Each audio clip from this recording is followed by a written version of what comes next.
Thank you. Pardon my voice tonight. The only thing I caught or won in Las Vegas last week was either a cold or an allergy. So I'm a little sniffles here.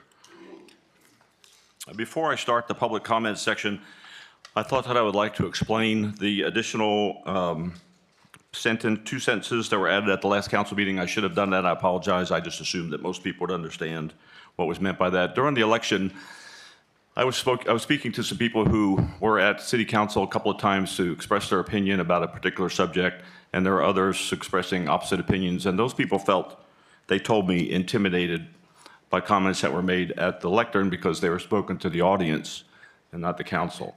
I also observed this myself during the election and was going about looking for a way to how to express this, going through elected official training. And this particular language was advised for us to add to the public comment section about addressing the chair and not the audience. So the public comment section is really not for the public to address the public, it's for the citizens to address the council. The chair representing the council, just the formal language for saying the council.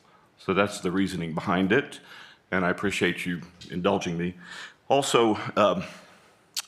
McCall mentioned that it was difficult to stand over there and address the council.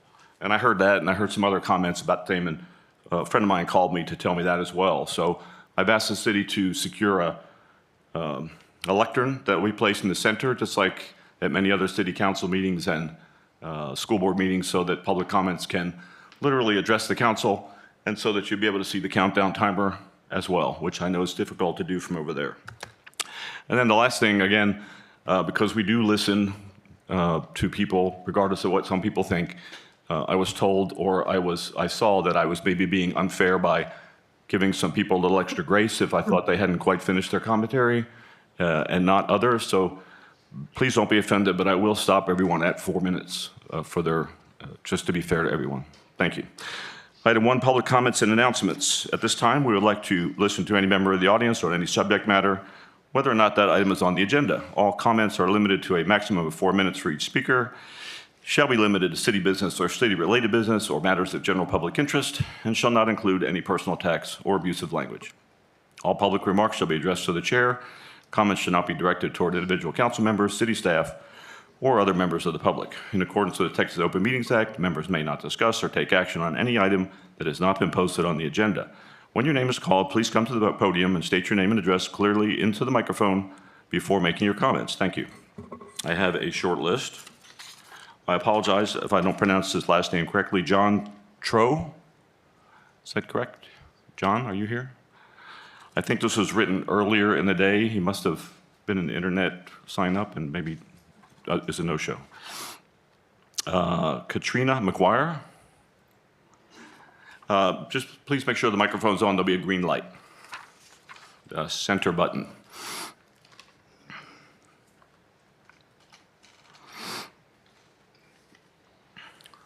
Yes, I'm not really good at this, but I'm Katrina McGuire. I live at 18. Sorry? Oh, there we go. Hi. I'm Katrina McGuire. I live at 1818 Wellington Lane. My name is Katrina McGuire, and I'm reading this comment on behalf of Kelly Stewart, a Seabrook resident and former vice chair of the Hot Funds Committee who could not be here tonight in person. Kelly asked that her voice still be heard in this discussion because how we manage our hotel occupancy tax, and more importantly, who gets to decide is too important to go unchallenged. Let's speak plainly about what's on this agenda tonight. A discussion to reconsider the structure of the Hot Funds Committee. After everything the city has delayed or ignored, this is what is being prioritized. The citizens of Seabrook have watched how hot funds have been mishandled, and they've seen, I'm not a good public speaker, forgive me. And they've been mishandled, and they've also seen what happens when anyone dares to question it. The Hot Funds Committee was completely dissolved after raising concerns about how these dollars were being allocated. Instead of addressing those concerns or answering to the public, the city shut down the very committee that was asking if funds were being used appropriately. That's not transparency. That's retaliation, and it should be a concern of every resident who cares about fiscal accountability. Let's not forget, Prop B, the pool, passed in May. It is now August. No update, no groundbreaking. Meanwhile, we're here tonight talking about restructuring the very committee that tried to give fair recommendations, the one committee that said no to rubber stamping. If this city cannot move forward with a project the public actually approved, then what business does it have reallocating tourism dollars for events that do not serve our broader economic goals? The Gully Pier has been left to rot since Tropical Storm Nicholas. That's nearly 4 years. It is not a luxury, it is part of our identity, a year-round draw for both residents and tourists, and the pool is vital for our families. These are public assets and they deserve to be funded and prioritized. And if you're going to change this committee, do it transparently. Open up the process. Require public applications, interviews for every applicant, and real evaluation. No more backroom appointments. No more political stacking. No more yes men installed to pass staff-favored ideas under the guise of public input.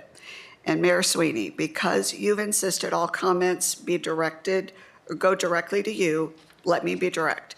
If you do not support rebuilding the pier, then say so on the record. Because from where we stand, the east side of Seabrook, the side of the pier, the pool, and the port has been systematically defunded while money flows into events and developments that benefit a select few. The truth is, this isn't about politics, this is about public trust.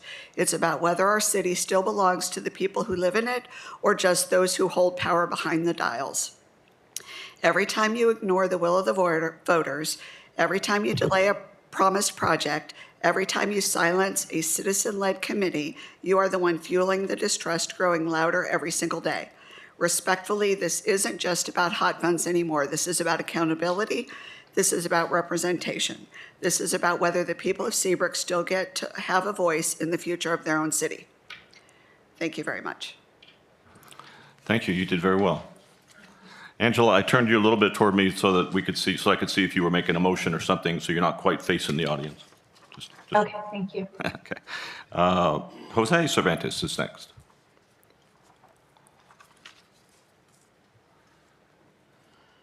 Good evening, Council. I don't have any prepared statements. I just wanted to talk about the Pine Gully Pier. I support rebuilding it. I know it costs a lot of money, and I think a lot of citizens of Seabrook do as well. I went there the other day to take some pictures of a project I was working on, and I was just like, man, how much nicer would it be if we had this pier back, and I could take my boys fishing there. I know it's a lot of money, but I know y'all can figure it out. Y'all can work together and get this figured out. Because a lot of citizens I talked to during the election were for it. So, I'm just here to say I support it, and I think a lot of other people do. And one other thing, I think we still charge to get in there for non-citizens. I mean, not non-residents. So I was like, well, why are they charging if there's no pier there, I drove in, they asked me for my ID, and they said, okay, you're good to go. So I was like, I wonder, if you're not a resident, do they charge you now still? I don't know. I mean, it's just a park now. If we had a pier, it'd be something to, maybe charge for. But anyways, that's all I got. Thank you. Thank you. Yes, sir. Thank you. Next up is Jerry Wise. You going to speak, Jerry? I didn't sign up to speak. Sir? I didn't sign up to speak. Oh. Oh, you just observe, I see. Oh, I didn't understand what that meant. I thought you were making an observation. Frank, same with you? Frank Hilliard? Same thing? Okay. We'll strike those two from the list. I think that was it then. Next item, 1.1, Mayor, City Council, and/or members of the city staff may make announcements about city or community events. All right, upcoming events, we got two here today. We have First Responder Day, which is on Wednesday, August 6th from 11 a.m. to 12 p.m. at Evelyn Metter Branch Library.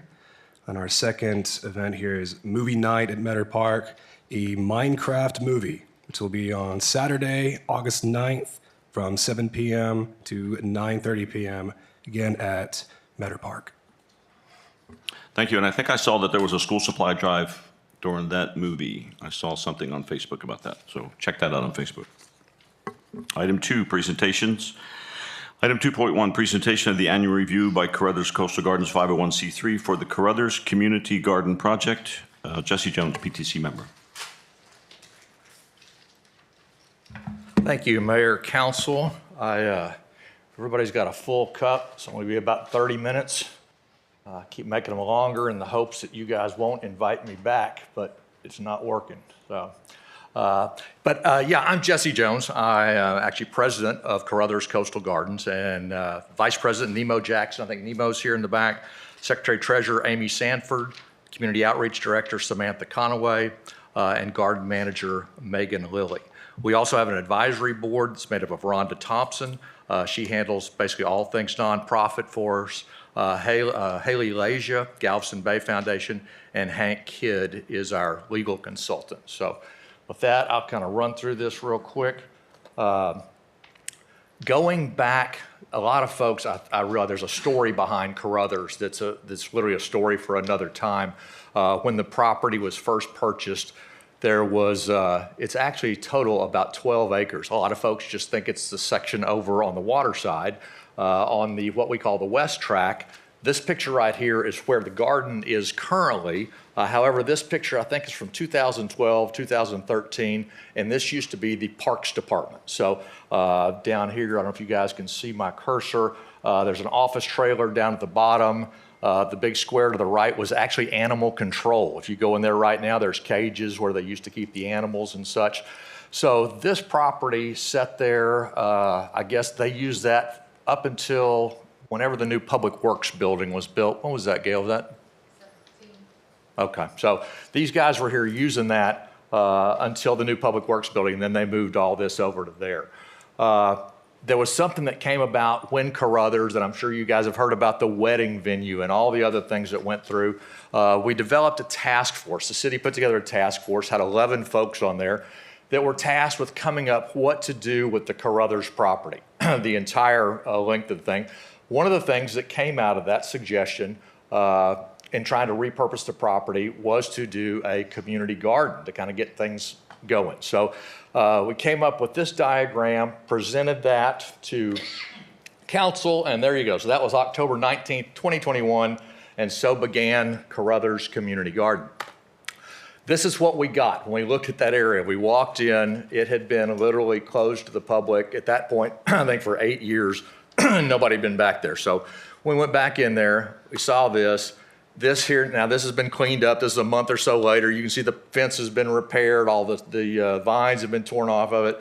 This is that parking area where they used to park for the all the city trucks. The building back there at the back was where they park trailers, et cetera, tractors and all that kind of good stuff. So here are the three musketeers. Myself, Samantha, and Nemo came out there and kind of got started. We had put a post in on Facebook asking if anybody was interested in starting a community garden. 230 people responded. So now it's a little different responding when you're having coffee in the morning on a Sunday than responding in the middle of August when it's 106 degrees outside and you're called to pull weeds. So we found out really quick that was a problem. Here we are, we're kind of getting it all laid out, getting things ready to go. On November 29th, 21, city came in, and you can see they kind of helped us out there. What we found, we thought we were going to come in here and scrape that gravel back and get down to the dirt to build the beds. We found out this gravel is 2 feet thick, so that kind of led to some more problems that we had. And of course, with any construction project, the minute you break ground, it starts to rain. And this was no exception, so the rain started, continued for a week or so, and we just bared through it. The city came through, as you can see the stub ups there. They did all the water lines for us and then basically moved out and let the volunteers move in. So once again, it dried out a little bit. The material here in front, bear in mind this was COVID. COVID was raging at the time.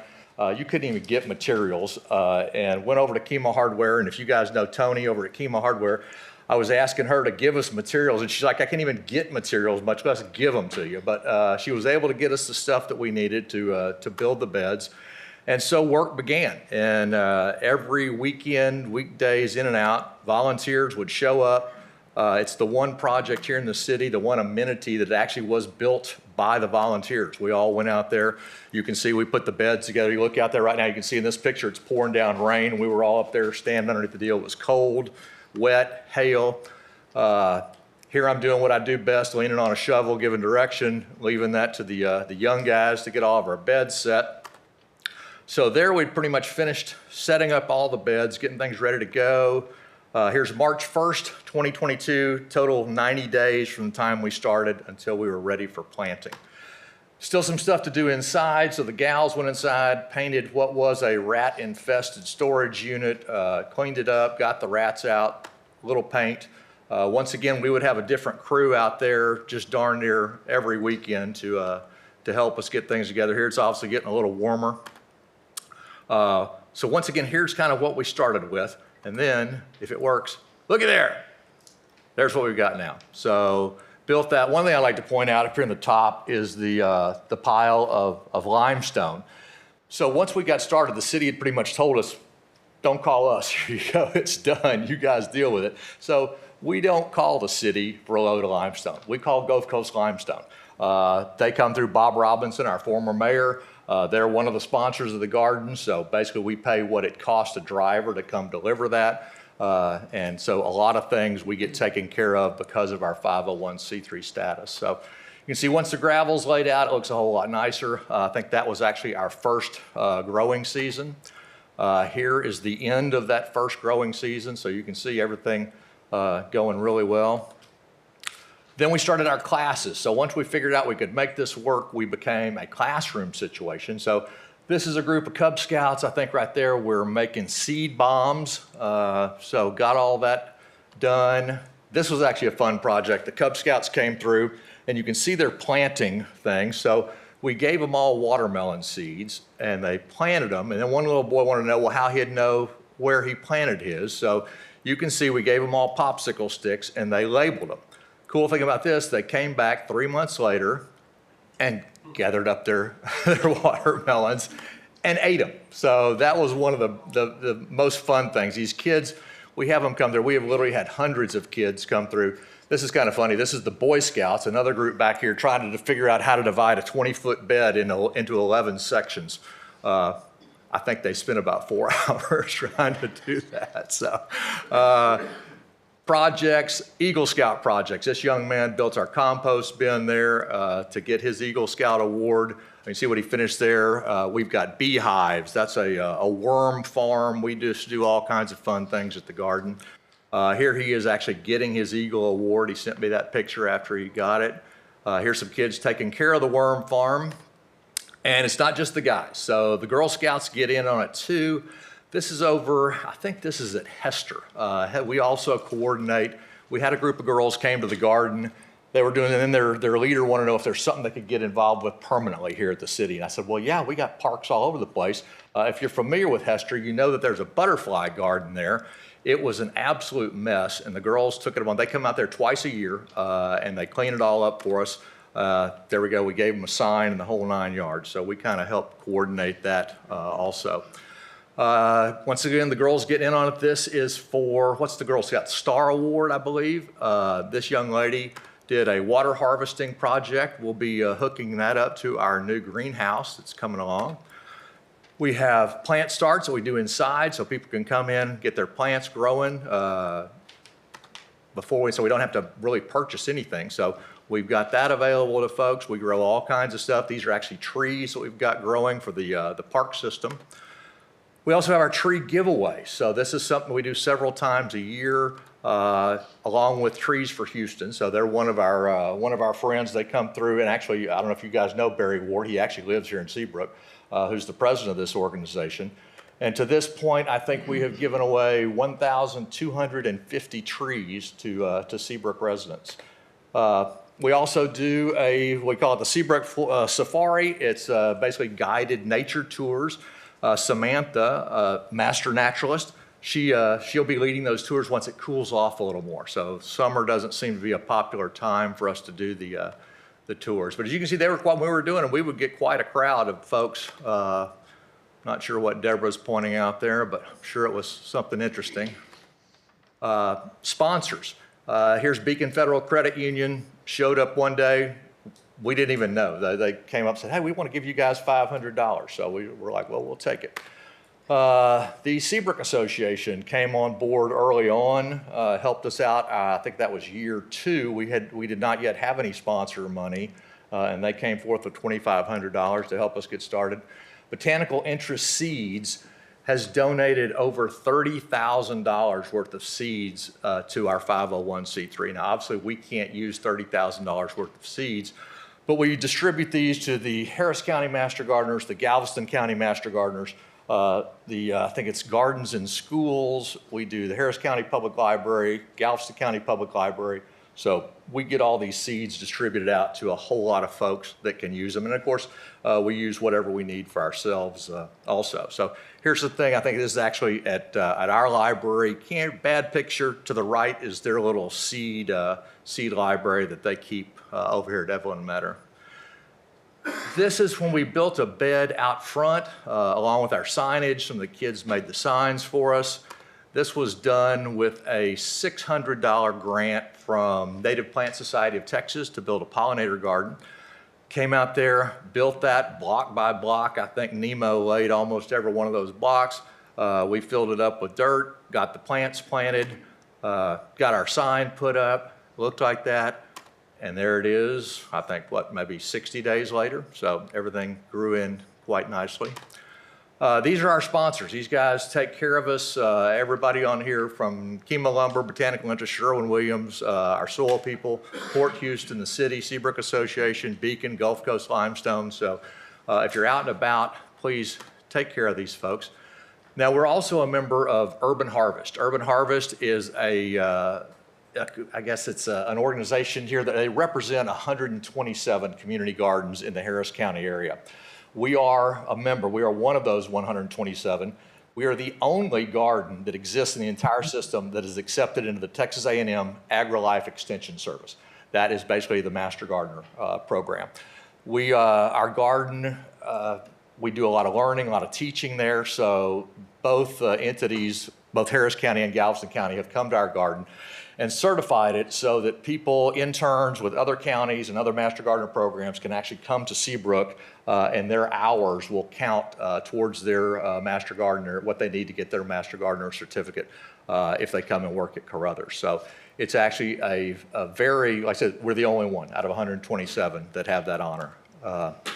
Food donations. We grow more food than we can eat. A lot of folks there, you have your own private plot, then we also have public plots.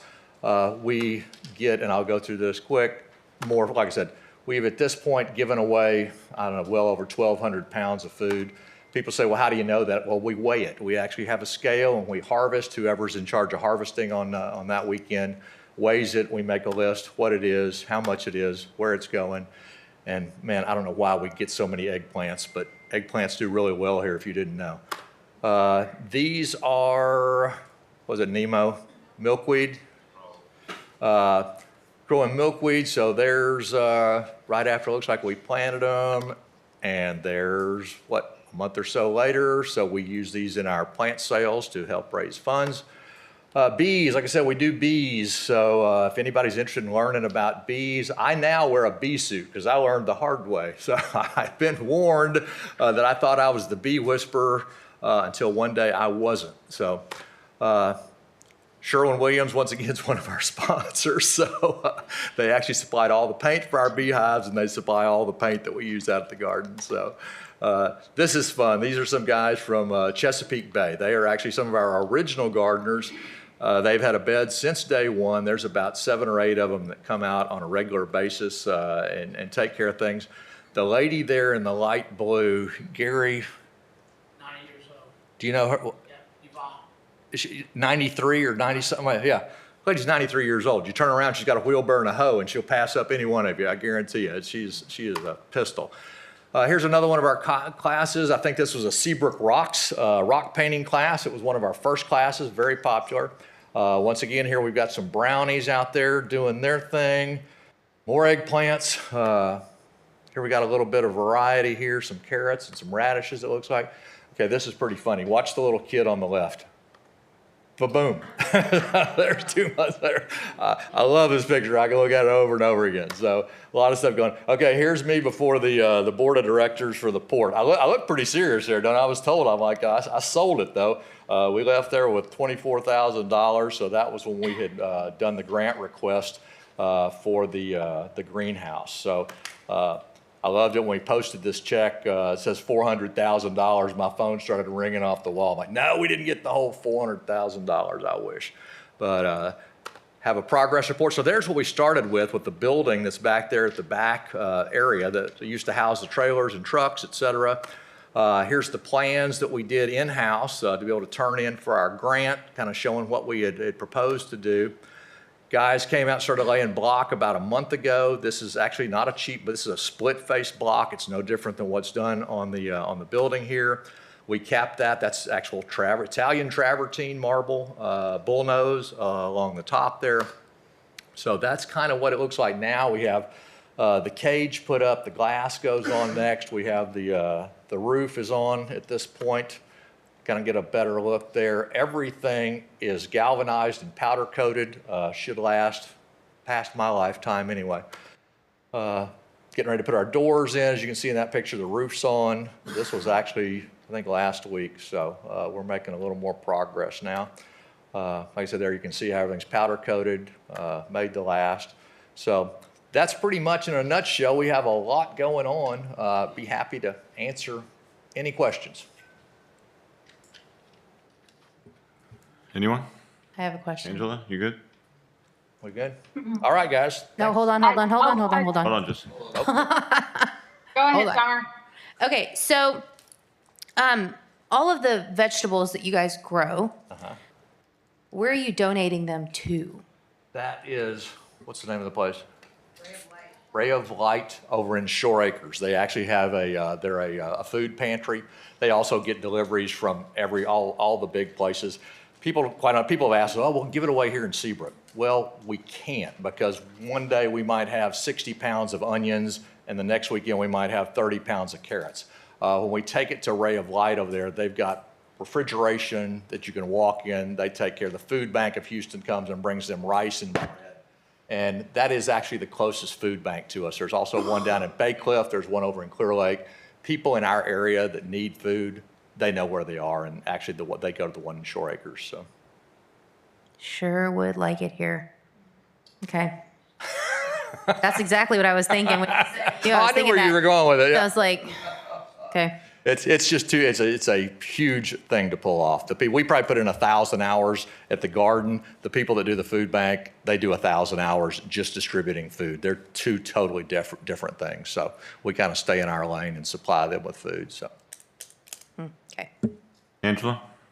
So along those same questions, I have been attending all of the Seabrook farmers markets that are happening, and I was just inquiring the last time I was there, and she stated that she would give y'all a free booth if y'all were willing to participate in that. I just wanted to kind of throw that out there. I'm not sure. It's a good way to bring a little bit of money back to the garden, but also a good community outreach, because I think that event is continuing to grow and being well received. So just kind of wanted to get your feedback on that happening. Yeah, Nemo went out there and did it the first weekend. We actually had plants that we were giving away, and there was another guy out there selling plants, and he didn't really appreciate the fact that we're out there giving stuff away. Once again, we're really not set up to do that. It's just more, more volunteer hours for us. And as you know, we participate in everything from the Easter event to 4th of July to try to do every public event that we can to get the word out. So, but yeah, I appreciate you putting that bug in my ear. So. Angela, in kind of response to that, I know Gail's Feed Store had attempted to get the booth at the farmers market in Seabrook, and they were told that they couldn't do it because there were too many competition of people selling the fruits and vegetables. So that would be an interesting conversation to have with them. Yeah, well, next time I go out, I'll try to track him down and ask him. Be interested to hear that as well. Yeah, she's actually already given us a booth. That's so we can have one. It just, like I said, there were other vendors in there that were uncomfortable with it. So. Anything else? What do y'all do with the honey that the bees? Do y'all sell it? This year will be our first harvest. So we've had them for going. You're supposed to leave the honey there, and I'm learning. So this next year we will have honey, and everyone will get honey. You wouldn't believe how much. In one of those supers, I've opened it up, and you'll get like, I think they told me like 30. It's by the pound, and you get like 6 5-gallon buckets out of one of those hives, and we've got 3. So I can't wait. I'm right there with you. Come to our Comcast post in front of the house, you can get some more honey. Yeah, my favorite part of this presentation is seeing all these kids in it. And I tell you, I recognize a ton of them as some of my former students. To see that is awesome. And it made me curious to see, do you guys have any kind of formal relationship with any of the public schools in this area that kind of... We just got involved with, like I said, the Gardens in Schools program. And I know we've helped out a couple of those people. We've got a website now where people can go, what's happening? A lot of our folks are coming from the fact that we're doing these classes, and it's not just kids classes, we do adult classes too. But when the den mothers and the scoutmasters come in, we don't charge for that. All of that is where we supply every single thing. So they come in, so these ladies and men that are looking for projects scout meetings every week, they gotta have something new to do. And we are told by every single parent that comes out to the garden that this is just the coolest thing their kid's ever done, and they just can't wait till next year or whenever. We've had several groups, same den mother been back 3 and 4 times. It's like, thank you so much. What can we do this next time? So, well, we'll identify butterflies, whatever. So teaching those classes, but yeah, to your point, Tyler, we would love to get involved with anybody. Mentioned to Gail the other day doing things with Rotary, some other programs. The fact that we've got this new greenhouse will also open up a lot of avenues to be able to grow plants specifically for things like the Veterans Memorial that need plants for it. And a lot of things we'll be able to do in giving space to folks that want to just come out, participate, start some seeds in the greenhouse, take it home and plant them. Not everybody has a professional level greenhouse and all the materials to go along with it. And so we offer that, like I said, all of that's for free. So. Thank you. Sure. Anybody else? He saw me push my button. So on the seeds, the seed bank you guys have, if a business owner in the area wanted to start her own herb garden, Sunshine Kitchen was talking to me about it, and I mentioned that you might have the seeds for it because she was going to start her own seed garden. Is that something that you can do for local businesses if they want to get it started? We are limited. Botanical interest does make a big deal with us that, for instance, Jim Moss handles botanical interest seeds. I can't just be giving them out to everybody because Jim's like, okay, well, wait a minute. They're supposed to be buying from me. Little things like that, yeah. People come to me all the time, need a box of seeds, need this, so we distribute a lot of seeds. I still want I know pollinators. Dara. I tell Dara to come. She needs Okay. some. Okay, great. So, Thank you. cool. All right, guys. Thanks a lot. Thank you, sir. Item 2.2, presentation of the post-event report for Texas Outlaw Challenge 2025. Paul Robinson.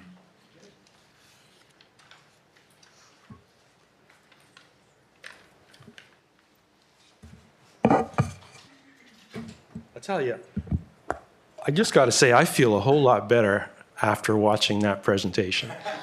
Excellent work you do. The volunteers, the most precious thing on the planet, I know. That's what makes my event go. That was feel good. Thank you very much. Paul Robinson, I produced the Texas Outlaw Challenge event. And a little bit about the event for some of the new faces. We started this in 2008. It was a charity itch. I think all of us get it one time or so in our lives, and we started this event with boats in our Clear Lake area.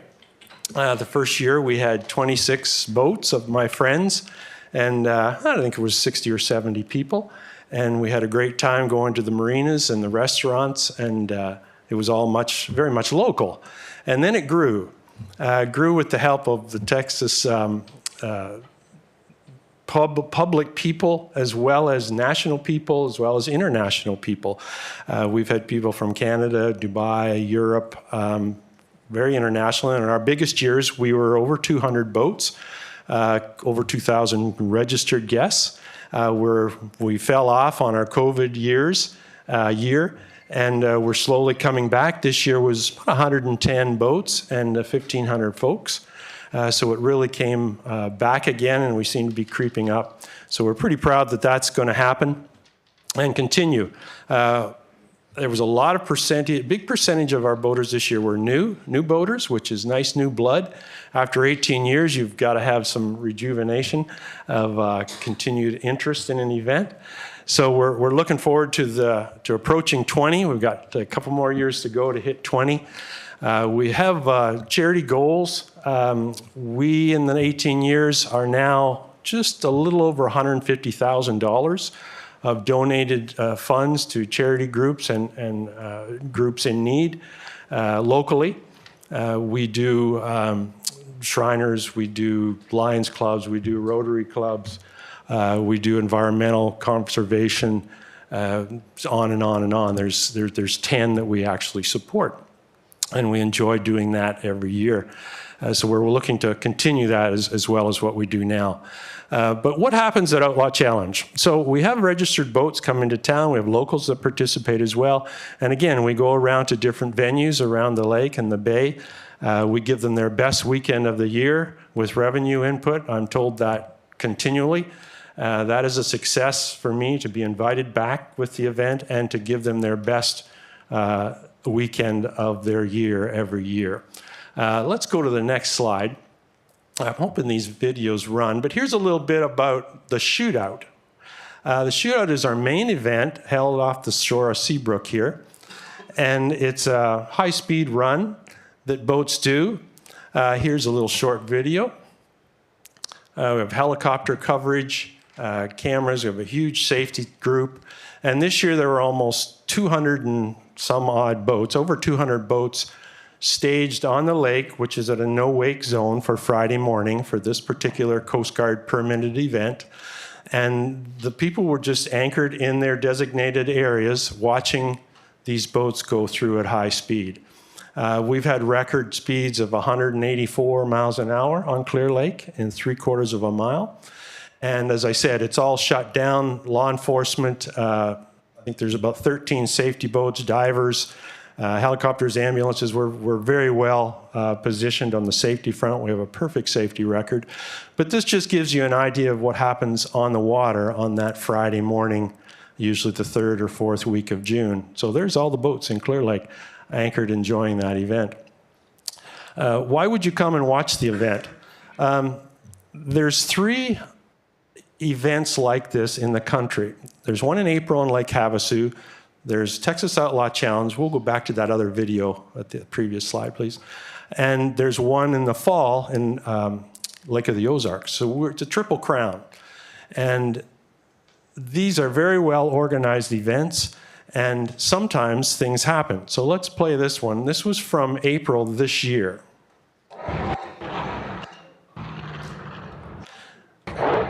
It'll likely play again, but that boat was doing a shootout run, 3/4 of a mile. It went across the finish line 30 feet in the air at 200 miles an hour. He did win. And they walked away. But that's a spectacle. That's part of the public spectator participation and audience that we capture at the Outlaw Challenge. This boat, that was in April this year. That boat was scheduled to come to our event. Obviously, it didn't make it. But that's not a true fact either. It did come on its trailer all smashed up because they too have charity goals. And our group, our Outlaw Challenge group, and in this community supported their charity goals when they came to town. And I was, of course, the organizer and point of contact. They brought 10 people, their camera crews, they're very well funded. And I was mistaken because when they got here, I asked them, what charity do you support so we can tell our people, tell the public, put up some screens and support your care? And they said, no, we come to your town and we support one of your charities. So they supported the Lighthouse Group in Galveston, who does the food service, first responders, and gave them money, which was beautiful. So this is the poster, and this is our spectacle, if you will, for next year. This boat will be coming to break our record of 184 miles an hour. And we talk about heads and beds. Yes, we have heads and beds, and I'll get into that with my registered groups. But this is something we are going to put all over Houston and Louisiana and all the surrounding areas for spectators. They don't have to register for Outlaw Challenge, but come for the weekend and see Evel Knievel jump across our lake. That's the kind of growth I see in Outlaw Challenge next year. These are specifically built boats for this type of activity. It's an exhibition, it's a spectacle, and we can build on that by, I'm going to need more hotel rooms, so Find me some more hotels. Build me some hotels. So this is more of the growth factor that I wanted to mention to you for Outlaw Challenge. So next slide, and it looked kind of blurry. Yes, it does. So pertaining to this event, that's supposed to be the schedule, which is right here. I've added a huge event in Seabrook, which I was asked to do for our schedule. And due to some connections here in the city, I was able to contact the landowner that owns the property at the lake shore between Marine Max and the townhouses. All that grass area where the trailers are kind of staged, there used to be all that waterfront, which I've never had access to for, a big tent and a big spectator invitation to come to the lakeshore, because you can't spectate unless you have a boat. It's hard to. There's a few places that are either not open or they're very limited to get to. So now with this new agenda item for Seabrook, and this welcome area on the waterfront, I'll put a tent out there and a brunch and maybe a band and have a early morning, and then this event is from 10 till noon on the Coast Guard permit because of the low traffic on the lake publicly. They allow us to lock it down. So that is what's going to happen next year on this property. I'm really excited about having that lakefront property that I've never had before to build into the event. So in Seabrook, and we're going to make a big deal out of that. Next slide, I think. Oh man, this got corrupted. All right, let me. It's right here, and it is in the paper copy that I gave earlier at the last meeting. So how do we do our value to revenue to the community? So we look at numbers, transportation, for instance. We look at how many boats, how much fuel they use. The rental cars, the trucks that pull the boats and all that business that comes into town. And looking at the numbers of the boats we had come in this year, the pricing of fuel, the groups that did that type of revenue spending in the community, it was over $225,000. Accommodations. So I don't know where all these people stay. They don't stay at my house, I can tell you that. But we look at how many are from out of town. And then we look at, like say there's 50 boats, half, let's just use 50% were out of town. So 50%, a boat has a captain and a first mate. Sometimes they're partners, sometimes they're not. But they have crew on board, usually 4 to 6 people on each boat, again, from out of town. And you can look at those numbers and say, okay, there's a couple on that boat. That couple's gonna have 1 room. But it's going to be for 4 nights. And the other people involved, call it, there's going to be about 380 singles on that boat, and maybe half of that number are, a partner and their partner, or maybe they're individual people. And if they're men and women, women tend to share a room, guys want their own room. So we do all that math, and it turns out quite easily to, first of all, the couples. Half the 100 boats, 50 couples. So there's 25 rooms, because they're sharing a room, those people. 4 room nights, 100 room nights, just in 50 boats. And then the singles, there's 284 rooms, but let's say half them are sharing a room. So that's 156 rooms times 4 nights. There's 624 rooms. So you can do all this math easily, even if you're not sure just what room, where they are, because it's such a big number, that we're over 800 room nights on that weekend, somewhere around the lake. And that's my honest answer. I can pick a number and say they're in Seabrook, but I don't know 100%. I know all the hotels are full around Seabrook, but these are the metrics that I use. These are the best I can do. In 18 years of trying and proving, this is the best way I've found to say it's a vast number of guests, and they are staying somewhere. And those rooms are, $150,000, $185,000 when you add them up. Event room or event food and beverage, $188,000. Rental equipment, support, purchases, that's to produce the event, $82,500. Advertising, national and international marketing, $103,000. So the supporting local commerce in this area is over $750,000 in those 4 days. That's the math. Now, the other page that didn't show up is this page, and it is event costs. So advertising, 107, transportation, 11,100. That's what I use for what I have to purchase. Food and beverage, 76,500 is what I spend. Safety and security, that's the shootout people and other things that I do. 33,400. Shipping is 20,000. Awards is 20,000. Event costs about $268,700 this year. It's a big event. It's expensive, but the value to the community, I think, is worth it. In previous years before COVID, we were over $1 million in 4 days, quite easily. So, what's the next slide? I hope it shows up. Okay, so that slide shows our history.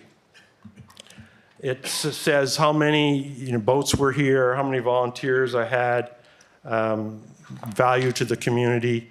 So over 18 years, it's a big, big number. And we're pretty proud that we keep building on that. So that's just for your reference. Next slide. Okay, this is part of our job is getting hotel rooms and also advertising the city to tourists, potential tourists. So these charts have different numbers on them that show a publication, digital and print. You're all familiar with impressions and reach and views and clicks and all that talk, that language. So under the publications, what we do is if we put an ad in a magazine, what's the circulation? We do that to a radio station, we do that to a television station, we add these up. So just in magazine, print, and web specialty industry, marine type things, 1,781,000 impressions or likes. Radio, 486,000. Television, 457,000 impressions or reaches. Some of the words you can swap back and forth, but it's how many people see the Seabrook logo, the event information. Advertisers, local area emergency hotels, mailers, we do the direct mailing, 327,000 reach. Face-to-face promotions, that's where I go to different marine shows and give out information, talk to clubs, 46,000. It goes on and on. Print and digital, we haven't even gotten to our social media. 2,101 followers. This is all the videos that are taken by our guests. You know, all the quick videos. We track all those, and we know where they go and how they're viewed. So social media, you know all about how huge that can be on an advertising effort, and that's what we do. Next slide. Another thing we also do, some of you may not be aware of, is a fishing tournament. It's held 2 weeks before Outlaw Challenge. It's not really part of Outlaw Challenge, but I added it a few years ago because I saw the value of different boats, center consoles versus go fast boats. There was an audience there that wanted to participate in the event, and they were on the outside looking in. So I said, okay, let's look at oil and gas industry. Let's look at client relations where they go take a client golfing, or they take them dove hunting, or they take them fishing, and there's a relationship there on a marketing stage. But they don't ever talk to each other. The fishermen don't talk to the golfer because this guy doesn't golf and my client does. So those people don't talk to each other. So this event I put together, Topwater Grill, all in one day, golfing, fishing, and shooting. We're allowed to skeet shoot off the Topwater Peninsula with a permit. We're allowed to fish, of course. If we fish from 6 till 10, you weigh your fish.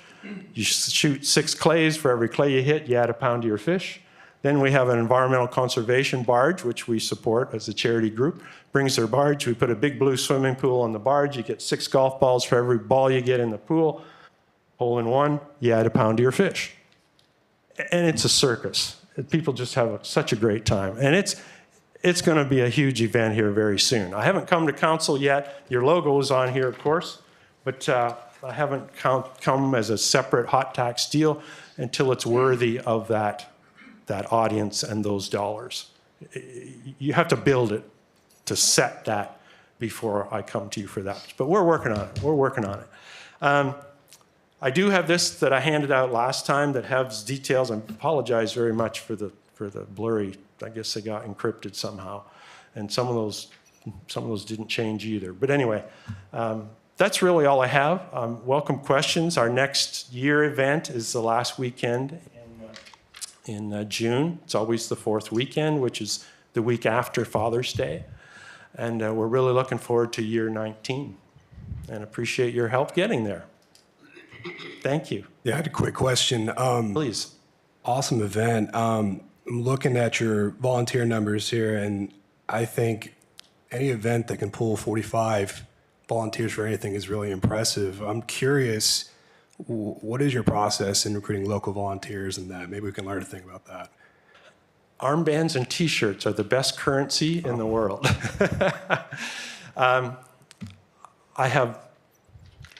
I don't know why they come back every year. Are these mostly reoccurring people, the same? It's a team. It's a solid team. Gotcha. Our safety team on water for the shootout, NASA safety divers that I used to work at NASA, and they came with me. Our registration team is year after year after year. They're the first person that our guests see every year. The familiarity, the relationships they've founded, I think they enjoy seeing those people every year. It's a huge number when you put it all together, but it wouldn't work without them. I don't pay them, if that was your question. No, They're true volunteers. They can have as many shirts as they want, and they can invite as many, family guests to join. And I treat them better than I treat my pets. Thank you. Please, Jared. another question? I have a question. I respect how you get the hotel numbers, figuring and doing all the math. Have you reached out to any of the hotels about having like a booking code? So that Yes. I feel like, that may be easier for you to know how many Seabrook hotels had rooms by using a code of some sort. Let's highlight that a little bit. Yes, I had a promo code at Quality Inn this past year. And let me tell you a little bit before I give you the summary there. So these boaters, if you're a boater, you don't know whether your boat broke to be able to book something for the next weekend until you survived last weekend.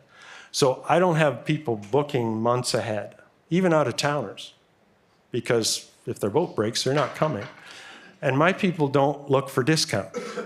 They don't need to, and I tell the hoteliers, charge full price. I want them to have their best weekend.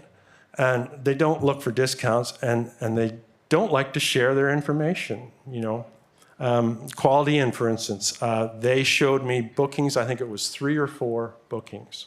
Well, I know that I sent 4 teams there. But when they came to the desk, he said, well, I asked them, are you here for an event?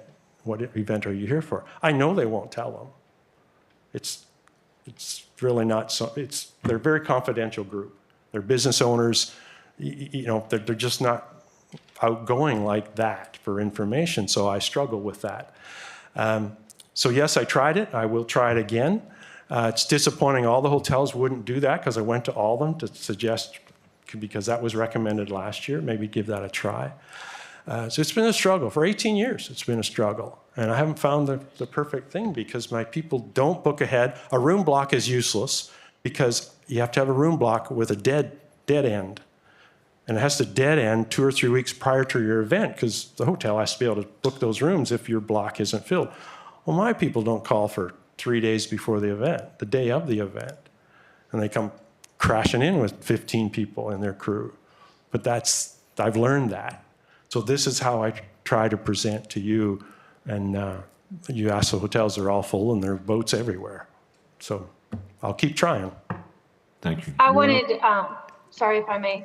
Go ahead, Angie. I just wanted the hot tax committee, when we recommended you bring something back to Seabrook, this is clearly, you took that to heart and you adapted. And I just want to offer you my appreciation for doing that. I'm excited about that event that you spoke on, and you spoke on it with excitement, which is encouraging. And so I just wanted to let you know I appreciate you taking that advice and running with it, because that's, the spirit of collaboration. That's what it's all about. So look forward to seeing it next year. Well, thank you very much. I have a relationship with this city, and whoever sits here, I don't care what year it is, we have a relationship and a responsibility to perform. And thank you very much for that. It means a whole lot to me, and I am excited. I can hardly wait to fill that shoreline, because there'll be, with this headliner, and I'm not saying danger sells, but it's dangerous.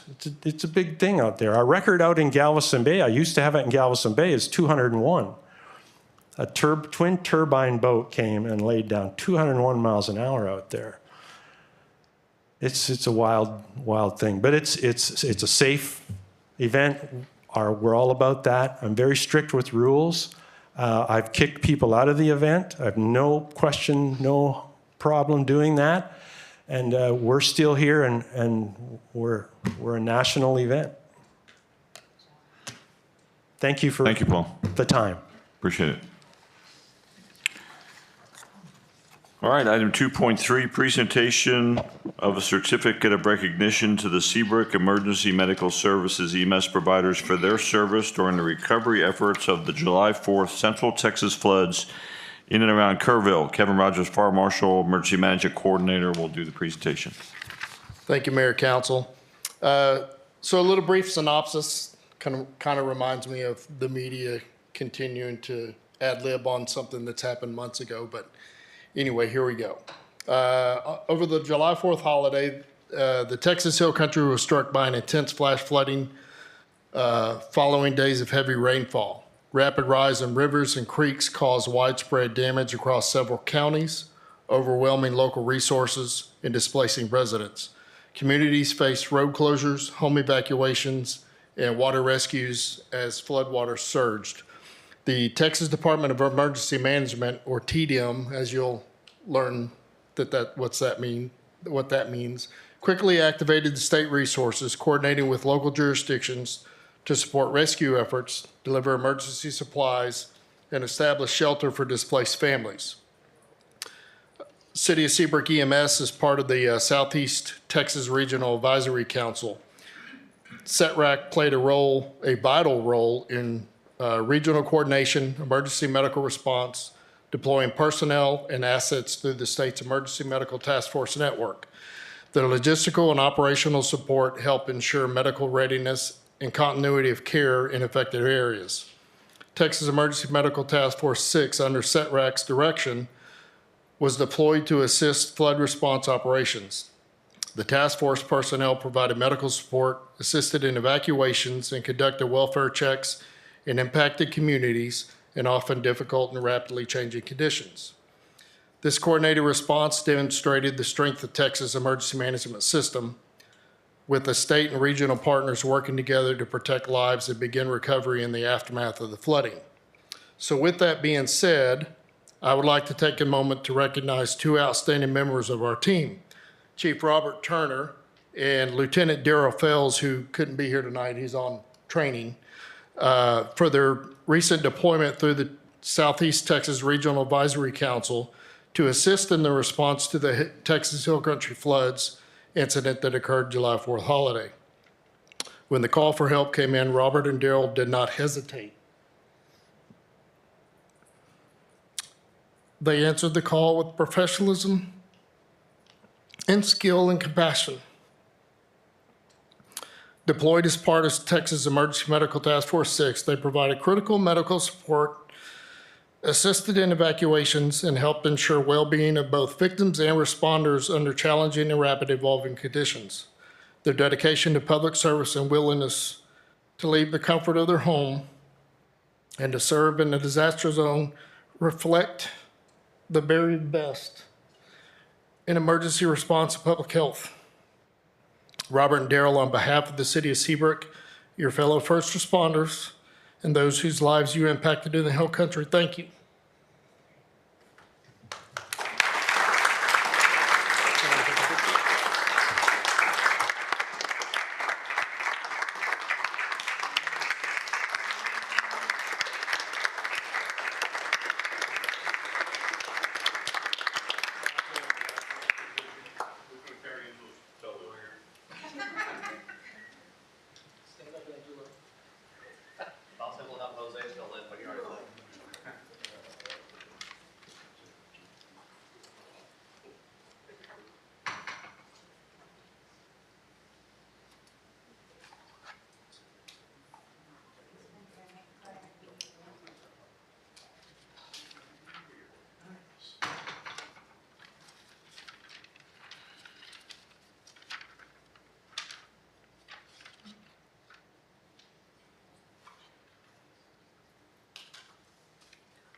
I'm not crying, you're crying. All right, thank you. Item 3, consent agenda. Item 3.1, approve the minutes of the July 15, 2025 and July 22nd, 2025 city council meetings. And item 3.2, consider and take all appropriate action on resolution 2025-21, appointment of the clerk of the municipal court of record. A resolution of the city council of the city of Seabrook, Texas, appointing clerk of the municipal court of record and containing findings and provisions relating to the subject. Move to approve the consent agenda. Second. I have a motion and a second. Any discussion, all in favor? No, unanimous. Thank you. Okay, boards and commissions, item 4.1, consider and take all appropriate action on the appointment of Tom Doolan to the Economic Development Corporation for a term to expire on January 1st, 2026, and the appointment of Tracy Powell to the Economic Development Corporation for a term to expire on January 1st, 2027, and these were for 2 unexpired terms. Motion to approve. Second. I have a motion and a second to approve item 4.1. Do I have any discussion? I would like to say something. Certainly. So I went through the list of applicants, some of which I was already familiar with, and familiar with what they've been doing behind the scenes for our city. I want to say this is very confusing to me. A few meetings ago, Summer questioned the credentials of the hot tax committee that was comprised of 2 hotel owners, a long-term resident. Angela, we're not talking about the hot tax committee. We're talking about the Economic Development No, but Corporation. there's a point that I'm making. But So that's not an agenda item. I'm Okay. sorry. So the point I'm making is we are recommending a citizen that has lived in the city of Seabrook for 8 months, according to the application. So an 8-month-long citizen of Seabrook whose background is oil and gas, executive corporate oil and gas. This citizen was picked over a small business consultant that has also helped prepare grant plans for other companies or other small businesses in Seabrook, that has actually used her resources to try to bring businesses to Seabrook on a corporate level.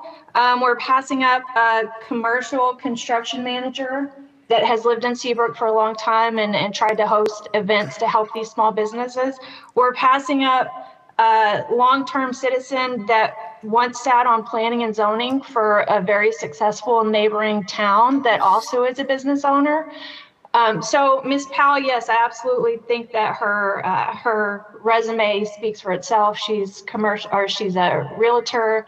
She has business experience, consultation experiences. Mr. Doolan, this doesn't settle well with me. That we're choosing an 8-month resident over people that are very qualified for this position. I didn't sit on the committee, so you want to make any comments? You know, if you'd like, we can have a private meeting to discuss this. I really don't think that this is the appropriate time to go through it chapter and verse. But I'll be happy to meet with you and discuss each one. Well, I would like to understand if we're going to be voting in favor of this. This is transparency, right? And the fact that we're changing the way we do this, because every meeting I've ever sat in, and even with this current council included, for a board, you call out each person's name and council raises their hand in favor of and against. So even that process is being changed arbitrarily. I don't know about that, but whatever a previous council does not encumber a current council. So We've done that in current council as well. That's how we voted on the stakeholders committee for the signage, and that's also that's how we've done. That was not a review committee. This was an interview committee, and this is the recommendation of the interviewers, who are 2 council members. And that's how EDC has functioned as well, historically.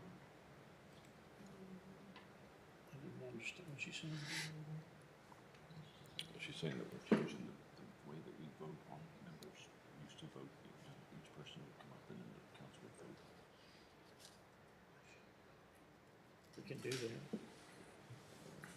It's your motion if you want to change the motion. Well, it's already been moved and It's already been moved and approved. Well, I don't have a problem with doing that. Is there an issue with, can we do that to satisfy the, I mean, there's no requirement, right? What exactly are we asking you to do? I think Angela's, what the review committee has made 2 recommendations. I think what Councilmember Cervantes is asking is that we vote individually for each person That's fine. on the committee. That's Which is fine. what we've historically done. Y'all can in do it however you every- see fit. I believe there's already a motion on the floor, though. There is a motion on the floor. So what you're saying is that you want us to vote on each applicant, is that correct?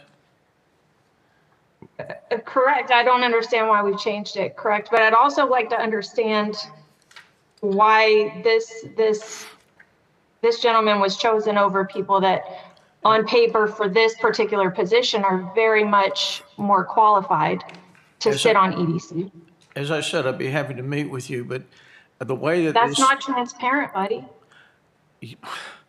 well, as the way it's set up in terms of selection for committees is that there's an interviewing group that will make the interviews of all the candidates, and then they will make their recommendation to council. It is not a one where each candidate is then voted upon, because if that's going to be the case, then each member of council must interview each of the applicants. I'm afraid I have to agree with that. We have a motion and a second. If there are any further discussion, all in favor? So we're just bypassing our core values of building trust with the community with this vote.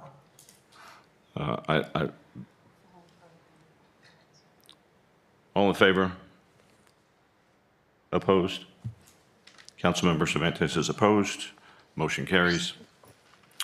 Bid awards. Okay, at this point, I did not realize this until the agenda item came up. This awardee, Whitney Penn, is a client of my company's.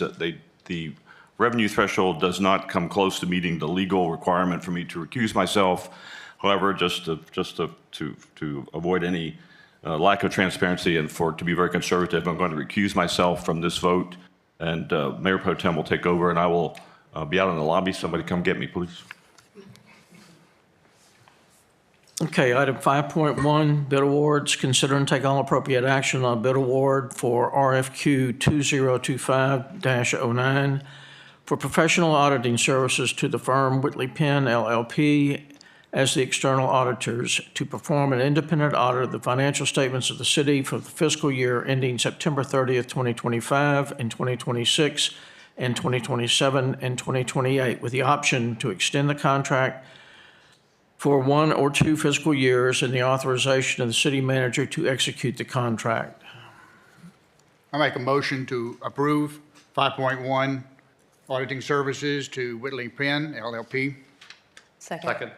I have a motion, is second. Any discussion? If not, all in favor? Opposed? Unanimous? You can tell the mayor I've taken over. Oh, whoops.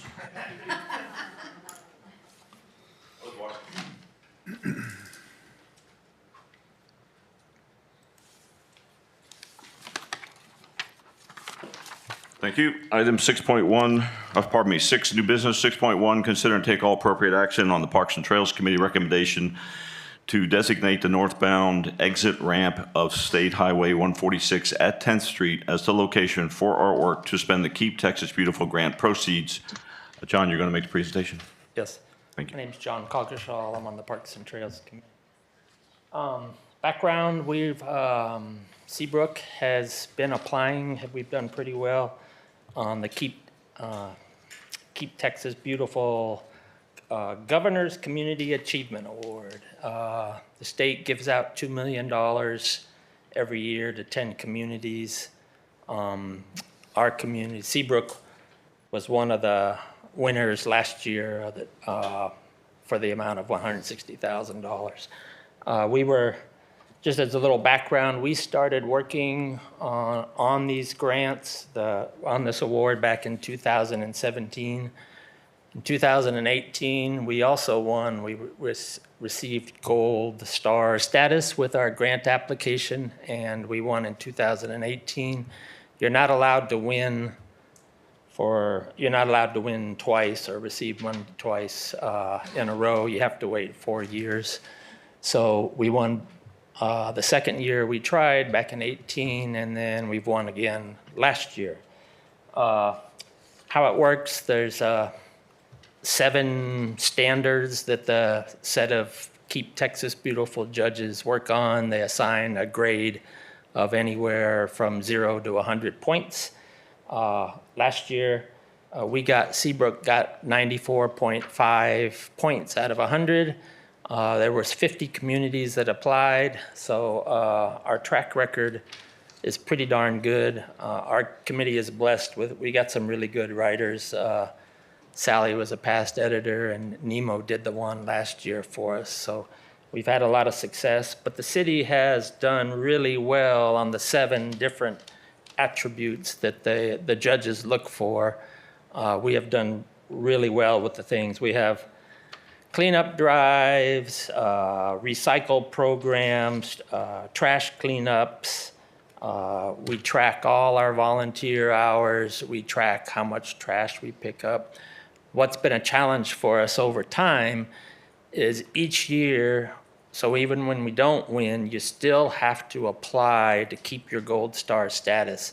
So you probably won't win if we showed up in 18 and then we didn't show up again for 6 years. Each year we've had to go through all the things our community's doing. What's a little bit challenging for us is the judges look for improvements. You can't just mail in what you've done the year before, so it's been a real challenge to show each year what we're doing more and more. You heard Jesse's presentation. The community garden ticked off so many different things that they look for, the educational parts, the food, the community involvement. So that was, in my opinion, a big reason why we were able in 24 to show, hey, we're doing more and more and more in the city. So we did get it in 24 and 18 when we got it. The city was TxDOT. So how you have to use the award, you have to spend it on TxDOT land to beautify your city. So that's either NASA Parkway or 146. At the time, 146 was a mess. The plans were continuing to evolve. We did not have a good handle on what exactly we could be putting our money for. We worked with the city and we agreed with them, just put it in sort of a general, I don't know how to say it, a general lump support funding in 18. So that's kind of resulted in all the plantings underneath the highway, and it's resulted in all the trees that are being planted now out by 146 and NASA Parkway. It's not exactly what we wanted to do, but you had to be understanding that things were changing a lot. So this time, the city has been saying, okay, open space, Parks and Trails, you guys figure out what you want to do.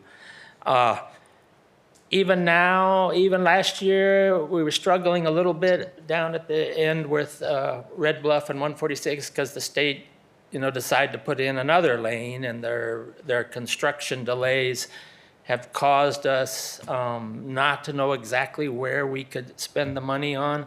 What the city did, finally, they said, I'll tell you what, Parks and Trails, we'll bring TxDOT into the meeting. And so they were kind enough to support us and to help us figure out what we should be trying to use the money for. The things that we had in mind were sort of more trees, plants, flowers. Again, with how 146 and NASA Parkway are evolving, there was not real good opportunities for us to do that. At one point in our meeting, TxDOT said, look, you guys, we'll wait for us to clear out, and we promise we will come back and give you as many trees and plants as you want to come in subsequently, and you'll get that for free. I don't know if that's the right way to say it, but they have programs where they plant trees all over the place. They've promised that they'll come back and help us out once that. So with that kind of freed up our thoughts. And as we talked with them, what sort of evolved was we're kind of recommending, we call it an art project, but But here, maybe, Gail, you can just, what we're recommending is, and also we were listening to the signage committee as well, but here at 10th Street, as you come down into Kemah, this is what we're recommending, to put something there. We think that yellow part, the base, should be up as high. Is there a next picture, Gail? Not that one. Let's see if the next one's any better. Okay, maybe go back to the first one. But what we'd like is you come over the bridge, you can't there's a lot of restrictions on what you spend the money, on. You can't do decorative lighting, you can't do flagpoles, you can't do fountains. But you can do an artistic sculpture, so that's what we're recommending. Now, we haven't quite picked out what we want yet, but the city has informed us, hey, the way TxDOT works is they're gonna gather up all these. Unfortunately, the award we got is $160,000. That's kind of piddly, probably improper word, but that's like a piddly amount to a TxDOT. So TxDOT's gonna get a few projects from all the surrounding communities that have one contractor do it all. So the city was saying, come on, you guys, try to figure out what you want to do. So we would like to propose doing something like this. We don't know exactly what this art statue is going to be. We want it to be representative of the parks and trails and the community, something natural.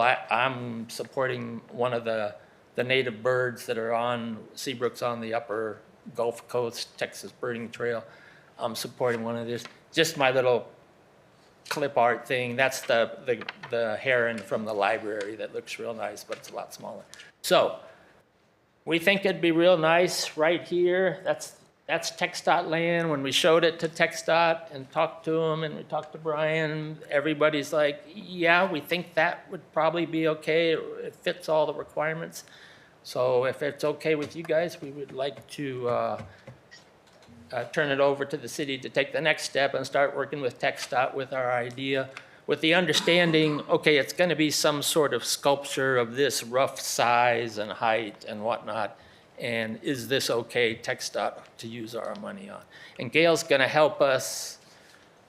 She knows some contests where she can give us some examples of some different things that we could get, I don't know, a heron or a different art that we could consider. Do you not know at this time the size? Is there a minimum, maximum? There is a maximum. I don't know exactly what it is. TxDOT is a little sensitive to anything too close. We can get the 30 feet, we can get far enough away from the road. They have a flagpole requirement that you can't put flagpoles. Well, are we talking about 10 feet or 20 feet? Do we have any? The size of the statue. So just me, I would say let's get our most for our money and get as tall, as structurally safe, and as TxDOT would allow. Mm-hmm. But we need the city to engage them and see what sort of size thing we can get, and then from there we'll pick out what we want. So we have $160,000 for Yes, this. sir. Yep. Unfortunately, these art pieces are extremely expensive. Yep. So I don't know what we'll get for $160,000. But we certainly ought to go out there. But I would hope that we might be able to have the community reach out and send the city potentially some artwork that they think that would be appropriate for this. And I do agree, some type of native bird that we see often, whether that's a pelican or a heron or egret or whatever it might be. Right. I think this is a great project. Can you light this project, or we cannot light it? Can you what? Light it? Lighting. I don't think so. I don't You think can't so. have decorative lighting, so I'm betting that you're not going to. I'm just curious. You have to, again, we have to ask TxDOT what they can But do. this is a great project. I hope we can go forward. If you could get some sort of subtle lighting, that would be good. You can't put a sign. Yes, sir. Jared, yeah. On the sign, would you be able to put like Seabrook or Welcome to Seabrook or anything like that on the base of it at all? They say no gateway signs. They say no signs. I mean, they'll talk to them and see what we can get. That would be nice. But the informal discussion with TxDOT was no. Okay, thank you. Tyler? I personally love the idea.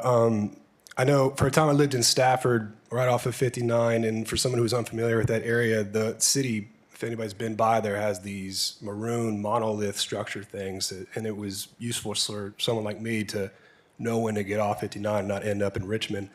I see that kind of being something similar and useful, but just a question, and forgive my ignorance, being this close to the water, do we see that as a potential complication at all with flooding or waterways or anything like It's that? a statue, right? So there's no power, there's no plumbing. So sure, it might end up on a newspaper one day, half underwater, but I wouldn't think. Right on. Thank you. Anyone else, Angela, before I close, any comments? No, I think this is great. I'm excited and I like the suggestion of having some community buy-in for this. So excited to see more. Thank you. We just we don't need a motion for this. We just move forward with the next step from staff? You do. Oh, Sorry, action item, so y'all need to vote. all right. Well, if we could get a motion to approve the Motion to concept. move forward. Go ahead and approve the concept. Motion to approve the concept and move Yeah. forward. Yeah, they're beating me to it. I got a motion and a second to approve the concept. 6.2 is presented by, pardon me, 6.1 is presented by John. All in favor? Unanimous. Thank you. All right, 6.2. Consider and take all appropriate action on a recommendation to council from the Parks and Trails Committee regarding expanded parking at Robinson Park. Jesse Jones, are you going to give that presentation or is Gail? Didn't know it was, but I will.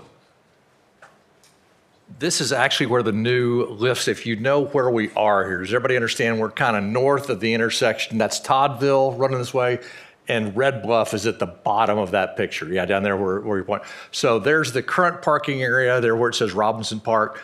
The area above are the two new, I don't know if those are both lift stations, but they've got the driveways coming in. What's happening on a Saturday and Sunday, the current parking lot will completely fill up. There's property across the street that people are starting to park on. And it's literally ready-made. It's already got two entrances. The city owns that property anyway. And it's a simple matter of just coming up there and doing the crushed granite like we do in the other parking lots and being able to basically double the size, so. Is this going to be done in stages or is there any?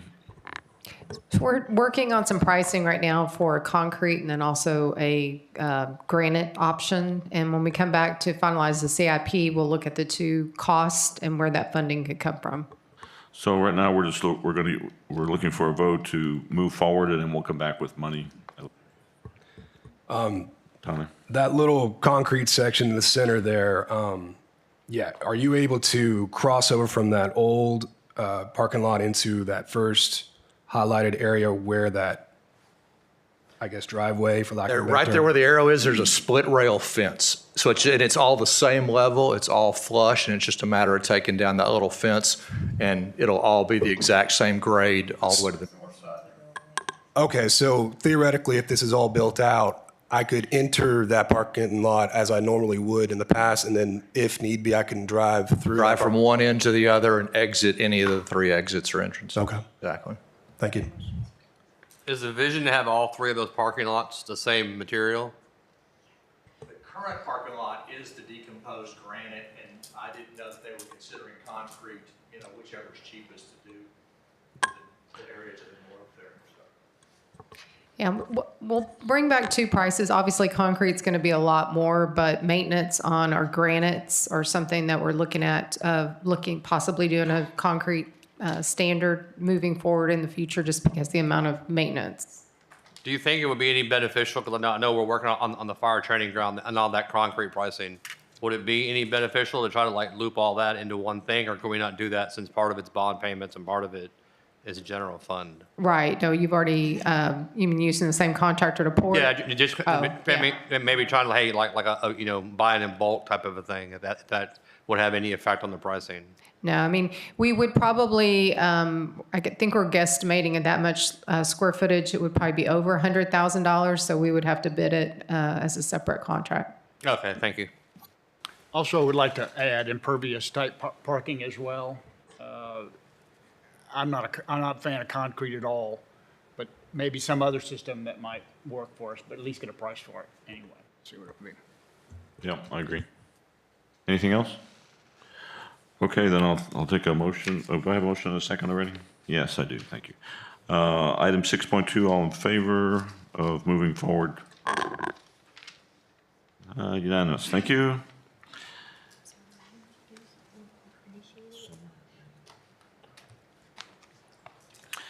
Item 6.3, consider and take all appropriate action to form a subcommittee consisting of 3 members of City Council to develop guidelines, expectations, requirements, and tenure of any future hotel occupancy tax committee if one were to be established. That was Buddy and Jared, is that right? Yeah, Jared. Let me begin by saying that putting this on the agenda in no way should be taken that there was any impropriety or wrong action taken by the Hot Tax Committee. The reason I put this on there is that there were a number of issues raised: conflict of interest, the access of meetings, the lack of physical meetings, the recordings of what happened. Again, this is not saying that anybody did anything bad, but going forward in the future, I really think that we need to fully define how the meetings are going to be held, what our expectations are, and the selections of who will be awarded. We're getting out, this committee is responsible for awarding tens of thousands of dollars of our citizens' hotel tax money. So I really think we need to flesh it out.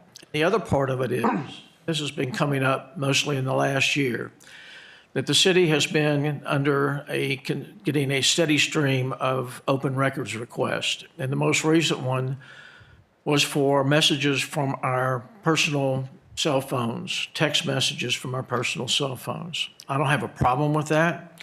That's the law, that's what it is. But I want committee members knowing going forward as to the environment that they're going to be operating in. We've got some folks in our community that are very interested in every little detail and everything that's said.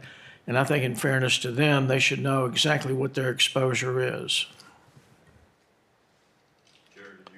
And I agree with Mayor Pro Tem Hammond. I think, we should create a subcommittee and set forward in black and white the expectations of the committee. I'm a firm believer that the committee should have to follow all the TOMA rules that everybody else follows. And I understand that, from the short stint that I had on the committee, a couple of the hoteliers travel a lot. And I also know under TOMA rules, like, as long as we have a quorum here, just like we're doing tonight in the last council meeting, those that aren't able to attend would still be able to join the meeting via Teams or any virtual platform that we choose. I think this way it shows transparency. It shows everyone that wants to pay attention to the meetings are very capable of. The 2 meetings that I took part in, it was just the committee. The meeting consisted only of the committee members. But I think like Mayor Pro Tem Hammond said, we're dealing with tax dollars. I mean, it's a hotel occupancy tax committee. If we're going to everything that we're dealing with spending or allocating tax money, and even though the committee merely recommends to council how to award the money, bottom line, it's still tax dollars. It's still things that I feel like everyone should be able to have an ample opportunity to vote on it. I feel like also having strict, maybe not strict, but like just in black and white, like the expectations of the committee, waiving conflict of interest and ensuring that everyone has a fair shot and knowing all the information. So I fully recommend that just kind of move forward with creating a subcommittee of about 3 people on council to make those rules, and then at a later meeting down the road, present it back to council with the plan to go forward, if there is a plan to go forward for the reestablishment of the committee. Yeah, Gail, I just had one question for clarification. The hot tax funds that's a tax that visitors that come to our hotels pay, and the hotels then pay that, through the county or state, that gets reimbursed to the city as a revenue stream, essentially in a separate fund. They're not our citizens' tax dollars that we're using. Correct. They're derived from heads and beds. So our city is a 7% hotel tax. It is put into a special fund, and it has certain restrictions on the use of those funds. Thank you. Yes, I think we need a motion and a second if we want to do this, and then recommendations for the subcommittee, I would think, before we vote. Make a motion to approve 6.3. Councilmember Tolet, we have a second? Second.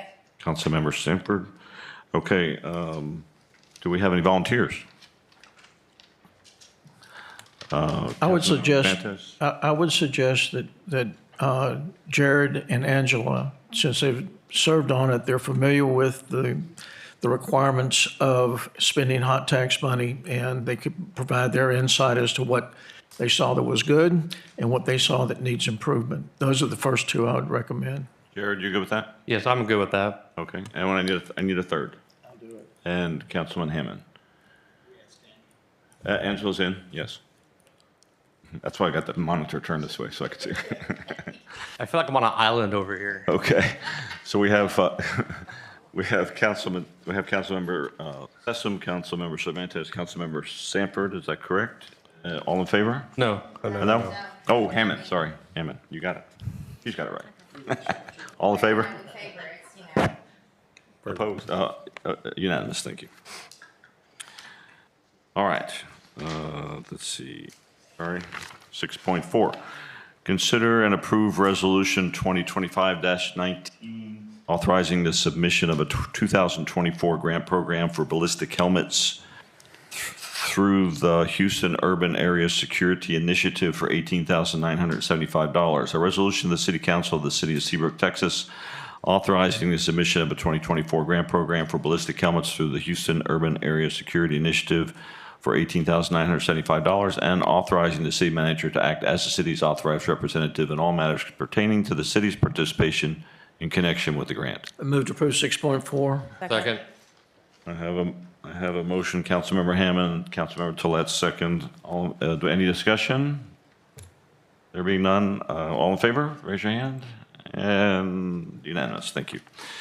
Item 6.5, consider and approve Resolution 2025-20, authorizing the submission of a 2024 grant program for management and administration of ballistic helmets through the Houston Urban Area Security Initiative for $998.68. Is that correct? Number correct? All right. A resolution of the City Council of the City of Seabrook, Texas, authorizing the submission of a 2024 grant program for management and administration on ballistic helmets through the Houston Urban Area Security Initiative for $998.68, and authorizing the city manager to act as the city's authorized representative in all matters pertaining to the city's participation in connection with the grant. Move to approve 6.5. Second. Councilmember Sessom down there, second. All in favor? Unanimous, thank you. Item 6.6, consider and take all appropriate action to formally accept the report of the 2025-2026 City Council Retreat and approve the 2025-2026 Seabrook Strategic Plan. Move to approve 6.6. Second. I have a motion, Councilmember Sessom seconds. Gail, do you have any presentation or just? No, thank you, Mayor and Council. This will conclude sort of the process. We have put it, as you can see, in a little bit better format. We have a current projects and plans sheet that's on our city website with all of our master plans. This will be transported and put on that, and then we'll come back to you guys on a quarterly basis to update you on your goals for the 25 and 26 fiscal year. Thank you. I see that we had a couple of items that we've already started working on. That's great. Anyone have any comments or questions or? No? Okay, that being the case, we have a motion and a second. All in favor? Opposed? Angela, you were yes? Oh, sorry.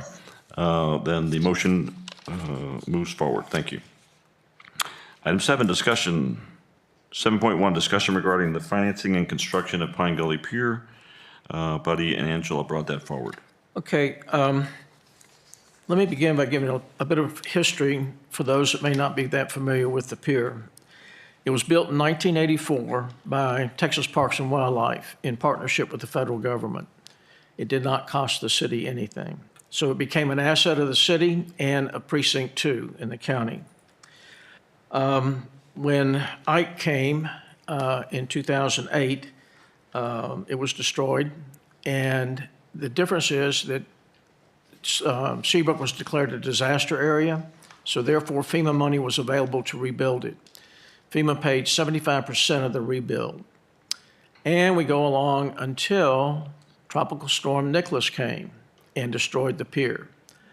Most of us don't even remember Nicholas because it was not a big deal. But Seabrook was not declared a disaster area, so therefore to rebuild the pier is 100% on our nickel.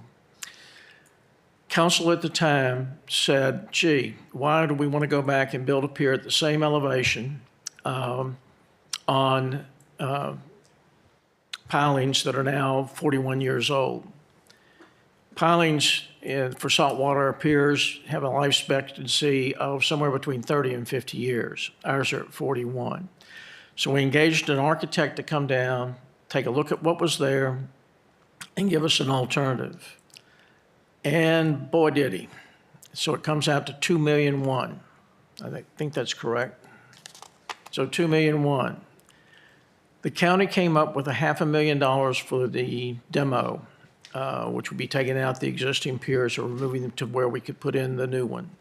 So that's pretty much where we are now. There's been a lot of talk about some alternatives, snapjack, et cetera. However, the architect in his review looked at the tops of the pilings, which were really torn up by Nicholas and will not support the cross timbers on which the pier decking will last.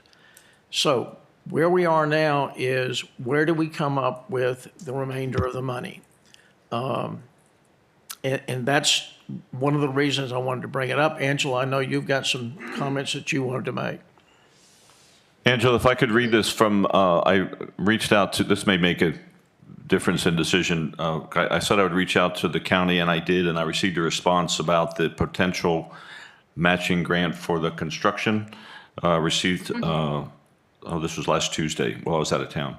Hello, Mayor. I've been tracking this down. The answer is somewhat complicated. We were able to allocate some funds to tear down the pier in a previous fiscal year. We are still hoping to be able to allocate funds toward the rebuild, but we have not been able to identify a good source. A significant portion of funds allocated for the partnership program are mobility dollars, but those have a specified legal purpose. We don't believe we can use them for a pier. General fund dollars are probably the only source of funds we can use. Those are largely committed, but we are still hoping to be able to identify funds for this project. So the answer in short is that we have not been able to identify funds for the project, but are still hoping to be able to participate. I take that as a no, just for conversation, or not yet anyway. So I actually was, when I have been looking into options, and I just kind of scratched the Harris County funding off the table for now in my mind because it's up in the air.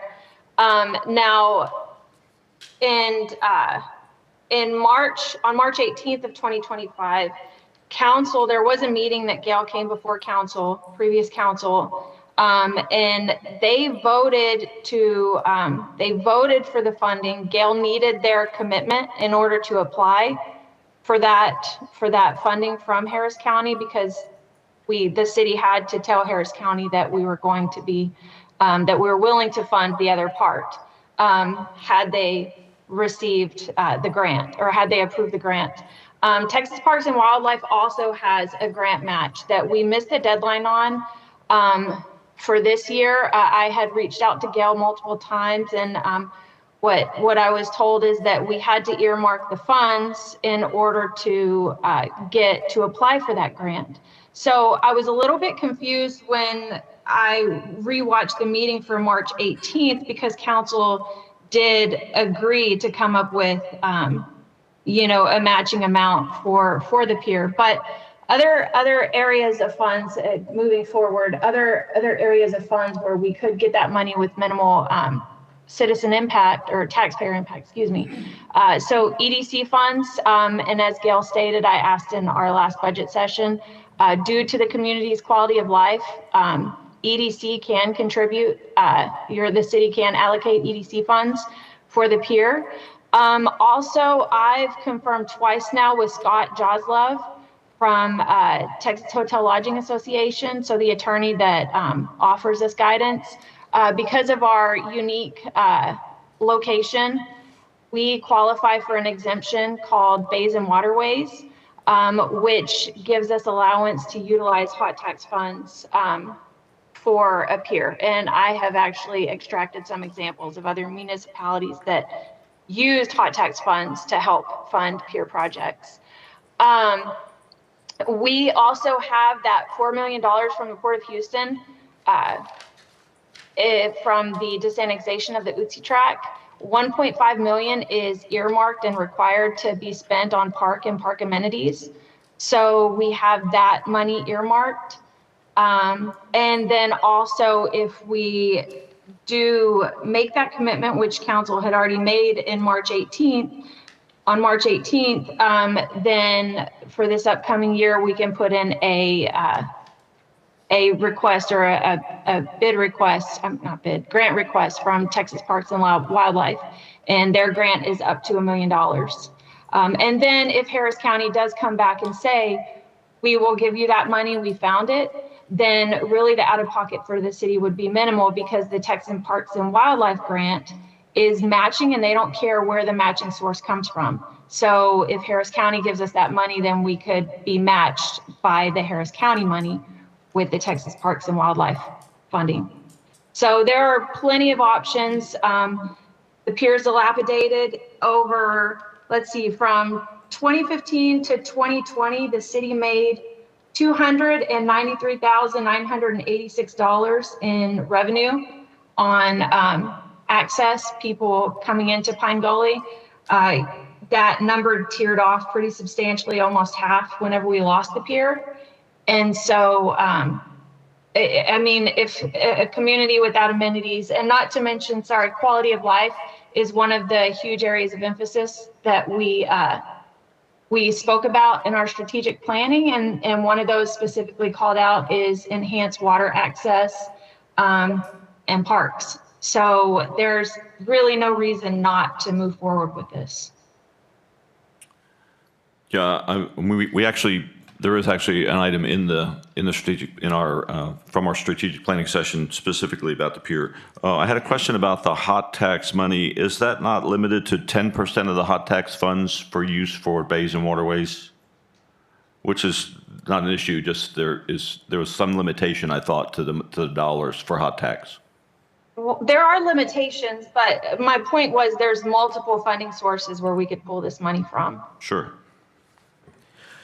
You know, perhaps the best thing to do is that let's convene a meeting and start going through all the available funds, because there was funds awarded by the port in 2015 for noise abatement.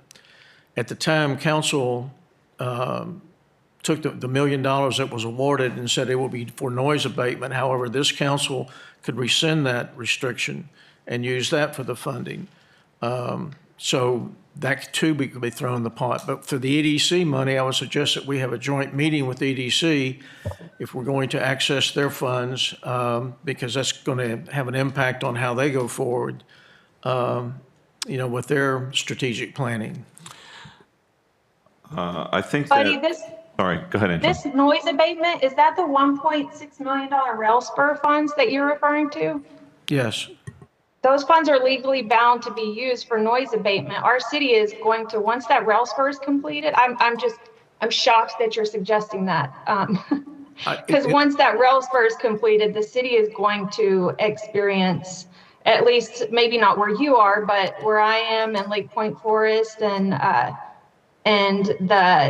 RV park and all of the community Mystic Village, they're going to experience a huge influx in sound.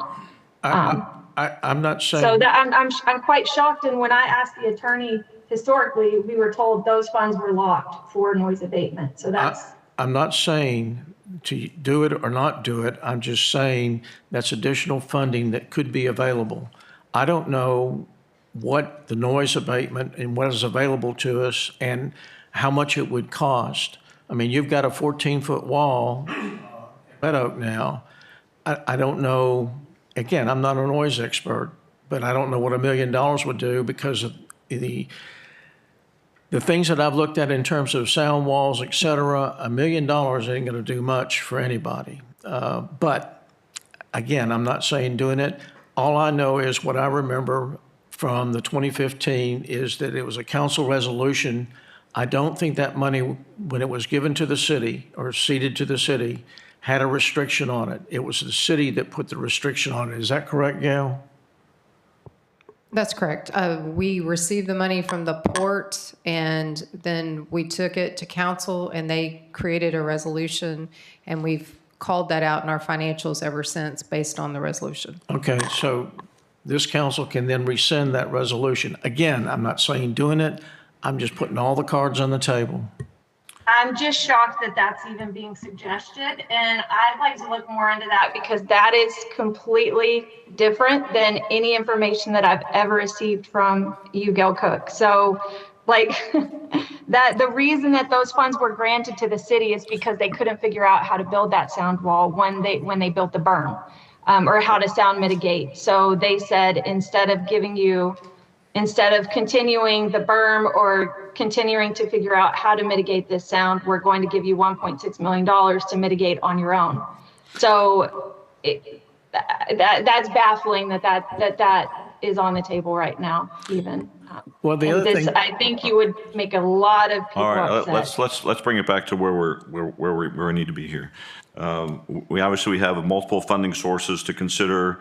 We have other things to consider. The Bayside project is going to cost more than what it's probably coming in at. So I think that we are going to probably go back to the EDC for some signage money, but I think the EDC is a valid opportunity, and I think that, I don't know, at this point, I think that we instruct the city manager, city attorney to review the hot fund not issue, but the 10% thing to see if that's in fact, so that we know how much money is available, and any legal issues with going to EDC for utilizing that money, which I'm not an attorney, but I believe it probably falls under quality of life, and then put together an agenda item for EDC to see what they're willing to put in, and then we kind of know where we're at.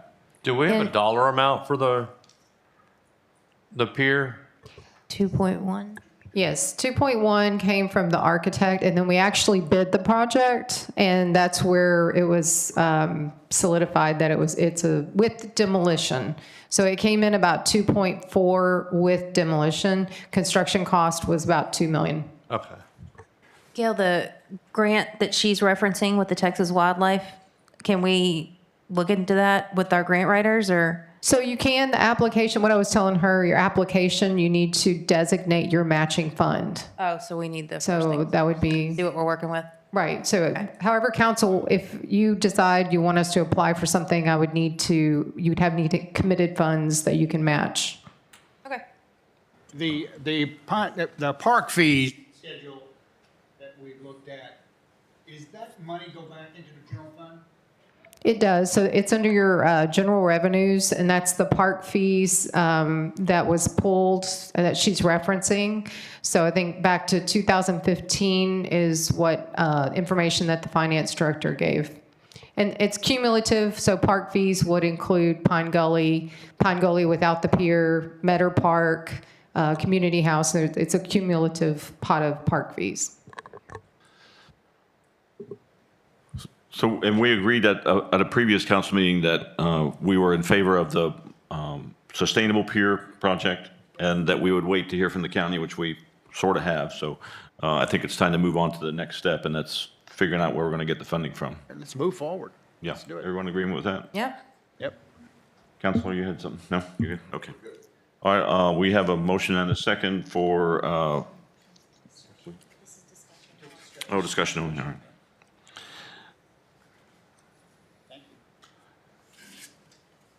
Anything else? Good? Okay. We are going to move into item 8, item 8.1, conduct a closed session per Texas Government Code Section 551.072, consultation with attorney regarding city property matters. What do we do with, do we carry Angela in? Okay.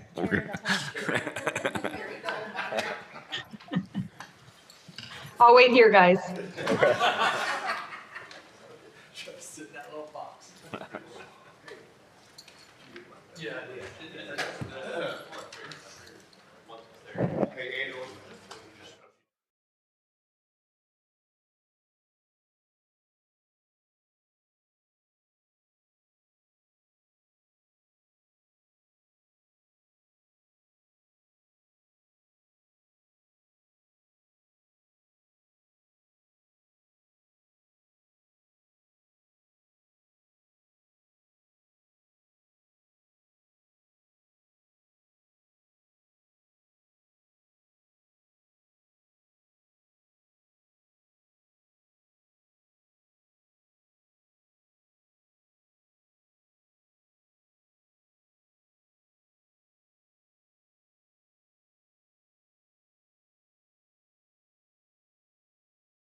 10 routine business. At 10.1, city manager update and report to city council on various items that require no action, including Seabrook Parks and boards and commissions, transportation projects, and City of Seabrook CIP projects.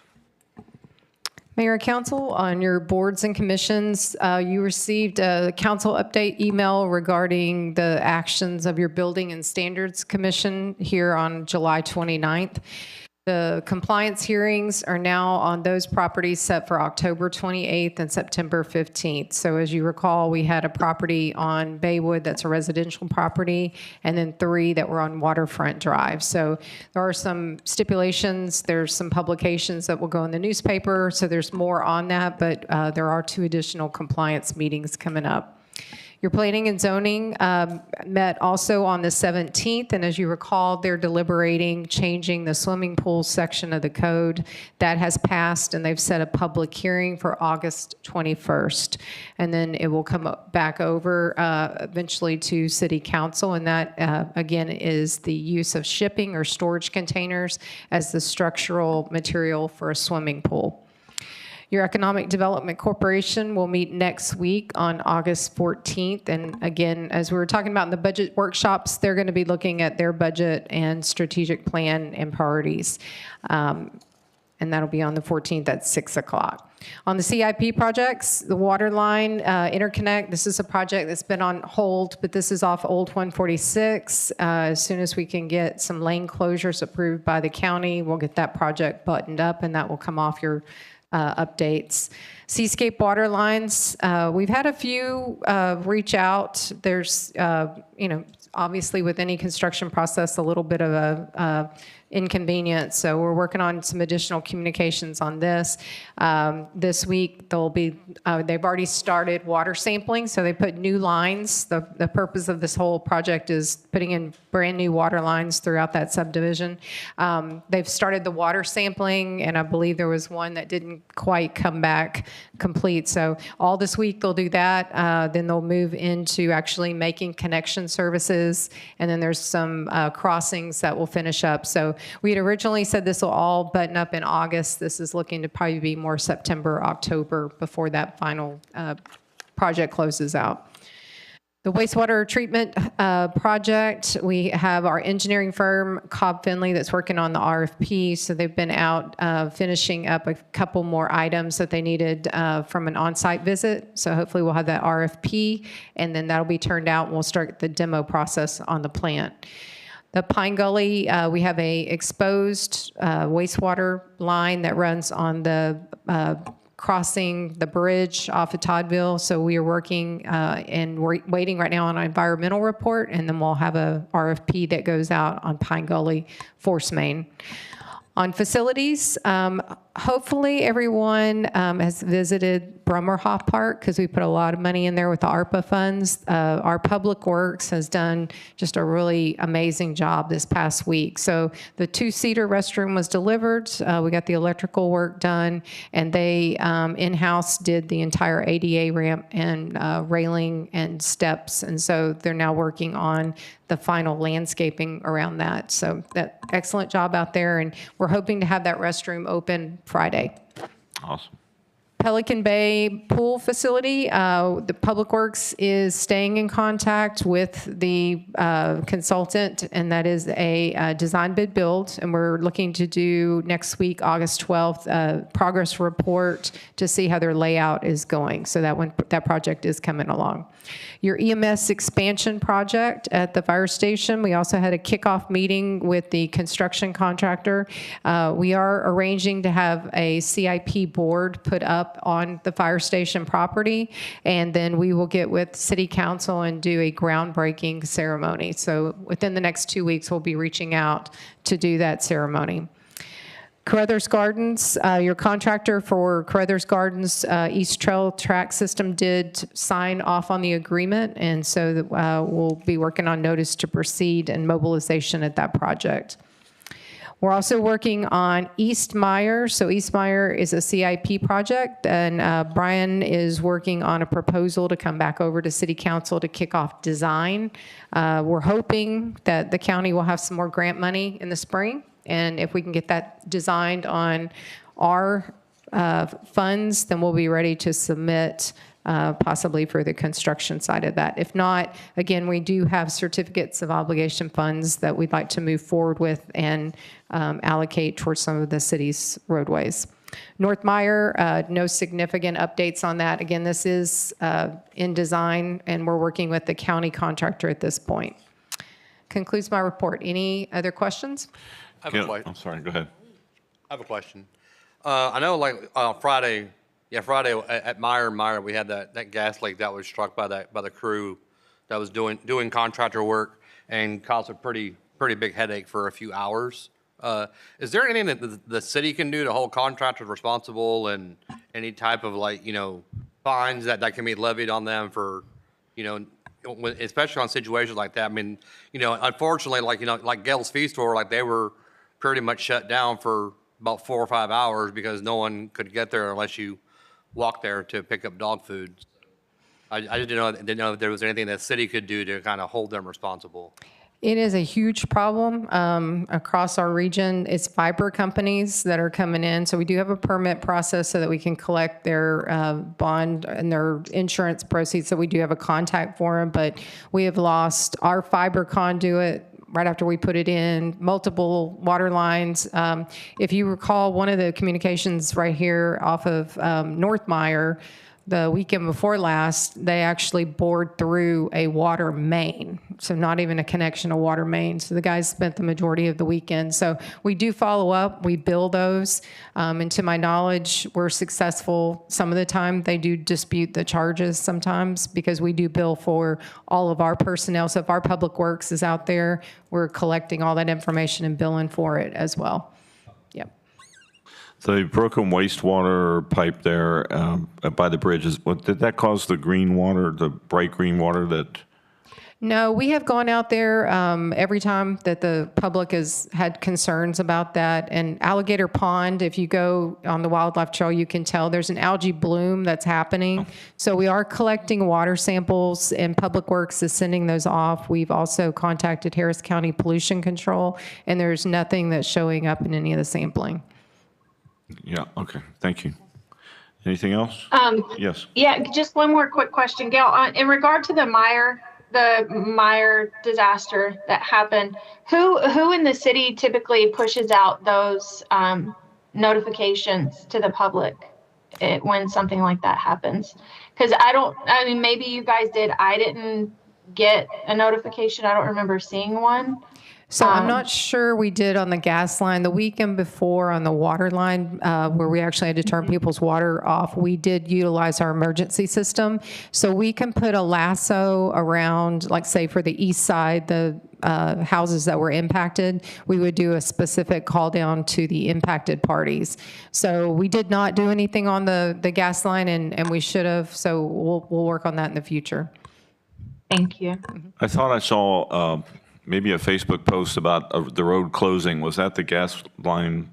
Yeah, I saw something on Facebook, but I don't remember where I saw it at, but, okay. There was a private citizen that shared that, Jim. It was, okay, all right. I just remember seeing it, thank you. Anything else? Okay, thank you. Item 10.2, establish future meeting dates and agenda items. Mayor and council, the next regular city council meeting will happen on August 19th at 6 p.m. Okay, thank you very much. There being no further business, we will conclude this council meeting at 8:10 p.m. Thank you all very much. Have a nice week. Robert's Rules of Order, if anybody needs something to read. Here's the short version.